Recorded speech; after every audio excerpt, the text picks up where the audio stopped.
ఇదిగో బాబు, 2 గుడ్ల ఆమ్లెట్ అంటే ఎలా పడితే అలా కాదు. నేను చెప్తాను, అలానే చెయ్యాలి.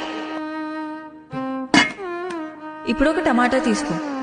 ఓయ్, ముందే చెప్తున్నాను, సగం టమాటాను మాత్రమే వేయాలి.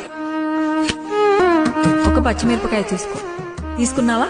దాన్ని నిలువుగా కాకుండా గుండ్రంగా కట్ చేయి, కానీ చిన్నగా. ఇప్పుడు ఒక ఉల్లిపాయ తీసుకొని సన్నగా తరుగు. అయిపోయిందా? ఇప్పుడు ఇవన్నీ తీసుకొని ఒక గిన్నెలో వేయి. వేసావా? ఇప్పుడు 2 గుడ్లు కొట్టు. ఇదిగో, ఇప్పుడే చెప్తున్నాను, అందులో పెంకు పడిందో అయిపోయావే. కొంచెం ఉప్పు, కొంచెం కారం వేసి బాగా కలుపు. ముందే చెప్తున్నాను, ఆమ్లెట్ అస్సలు మాడకూడదు. చాలా జాగ్రత్త.